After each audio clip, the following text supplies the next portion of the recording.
My next guest makes his UFC debut coming up here October 27th at UFC Fight Night 138. He's going to be taking on Andre Soukhamthath. It is Jonathan Martinez joining me here on the program. Jonathan, how are you? I'm good. And you? I'm doing very well, man, but not as good as you, though. Congratulations on getting the UFC contract. Where were you when you found out the news? Was it like an email, a text message, a phone call? How did you find out you were in the UFC? I was going to work, actually. It was at 6 in the morning, I think.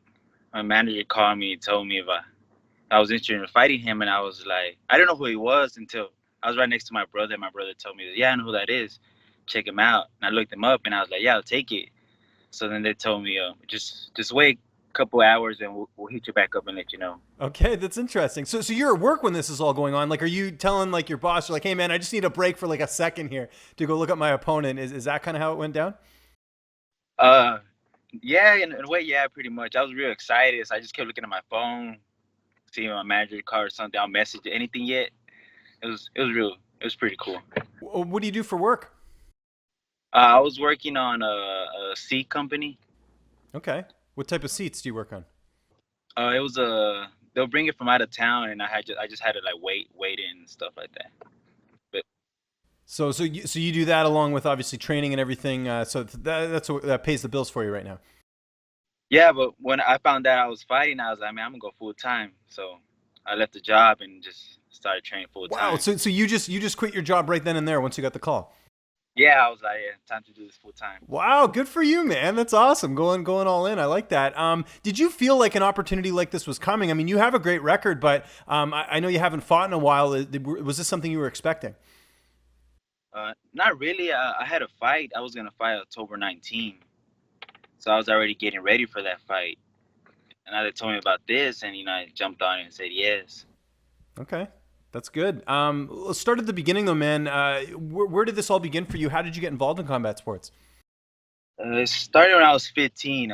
My parents put me on Taekwondo because I kept getting in trouble in school. So I guess they probably get how can I explain it? Because I kept getting in trouble, so they wanted to. A good outlet for you. You know, it's something that's not going to get you in trouble, or if you do get into fights, at least it's for competition, right? Yeah, yeah.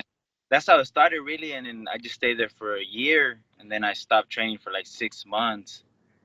Started working. I kept looking at MMA gym, and I wanted to do it, but I was kind of nervous and shy.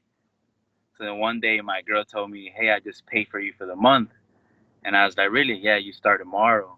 So I was kind of nervous to go, and then we went there. We went a couple weeks, and I think it was like 2 3 weeks. I didn't want to go no more because I was getting beat up. So I told my girl, I said, "Hey, I don't want to go no more." And she just told me, "It's like, well, I already paid the month, so you got to stay there." Yeah, we got to get our money's worth here for sure. So I just stuck with it after that. And after that, just kept going every day. And And here we are. Yeah. When was that moment for you where you realized that you wanted to do this as a career? Because it's one thing to just train and take a couple fights, but when did you know that? When was the moment for you where you knew that this was something you had to do? I think when I turned pro, because the amateur record I went 8-2.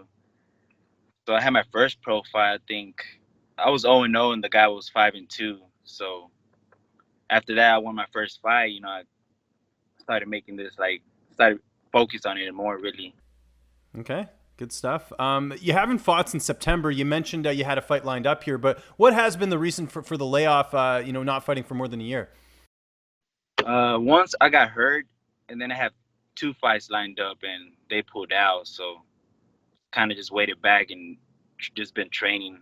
I never stop training. I'm always training all the time, even though I don't have a fight. So I'm always at the gym. What were the injuries that kept you out?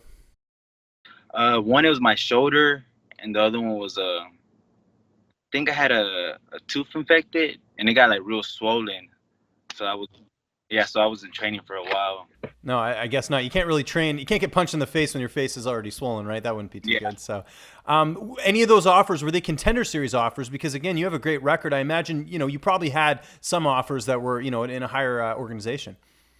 Yeah, I think contender season. Yeah, I was supposed to fight there. That's why I got hurt. Okay, that makes sense. Let's talk about Andre Soukhamthath. Now that you've had a chance to look him up on your phone and everything, how do you feel like you match up against him? Matchup pretty good. I like the matchup really. Okay. And he's got a 12-6 record and fought primarily at bantamweight. Now you've fought primarily at flyweight in your career. How is it, going up a weight class before? Have you fought at bantamweight before? Yeah, 3-4 times. Okay, good stuff. I know primarily it's been bantamweight, but that makes sense. So it must be nice though, not having to cut those extra pounds, for your debut, because this is a short notice fight. Yeah, it feels good really, but I was already cutting weight for 125, so my weight was already down. Oh, really? Okay. Yeah, so I feel good. Okay. Where are you training right now, and who are some of your main training partners? I train at Different Breed MMA here in Lubbock, Texas, and I train my brother is one of the guys, Kelvin and Matt. I got Joe, Johnny, Nathaniel, and I got all the other guys and stuff. But those are the guys I really work with a lot. And who's going to be in your corner for this fight? My coach and Cody Thrasher. Okay, that's great. Now, they tell you you're fighting in Moncton. Did you know anything about Moncton at all before taking this fight? No. Have you ever been to Canada before? No, never been there. Okay, so you're checking two things off the list. That'll be cool. Have you asked anyone about it? Or are you kind of like, hey, what can I expect? Or you just going to go in blindly and see what happens? Yeah, pretty much, yeah. Okay. See what. Good stuff. How do you see this fight playing out on the 27th? You finished a lot of your fights. Are we going to see another one in this matchup? I really don't like saying it like that. I'm just real. See what happens, really. Okay. Yeah, seeing how it unfolds. Don't want to give your cards away either, right? I hear you on that. One thing I wanted to ask you, you have one loss in your career, and that was to Matt Schnell. Is that a fight you'd like back? Because Matt is obviously in the UFC as well. Yeah, I would like that fight back. Okay.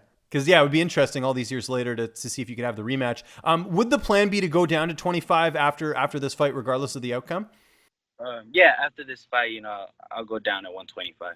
Okay, great. And before I let you go, question I ask all the fighters, what do you like doing on your downtime? I know you're a busy guy. You got the job, you're training, now you're full-time. You got everything sort of going all in on this. Are you watching any Netflix or playing any video games, anything like that? Not really. I just stick with the family, really. Okay. That's good. Family man. No time for TV, which is good. Well, Jonathan, we're looking forward to your debut, man. Again, congratulations on getting the contract. Just remind people where they can find you on social media. And if you have any sponsors or shout outs, the floor is yours, man. All right. Jonathan Dragon Martinez, that's my fan page. And my Instagram is Martinez3 Jonathan. And I just want to say thank you to my coach, Danny Perez. He's always been there and supporting me for everything, really. Everything I need, he's always there for me and stuff. That's pretty much it. What's up, fight fans? If you like this video, be sure to subscribe to see even more interviews with your favorite UFC and Bellator fighters. We've also got coverage at events, including post-fight press conferences and media scrums. And if you like this video, check out the video to my right. It's worth your time.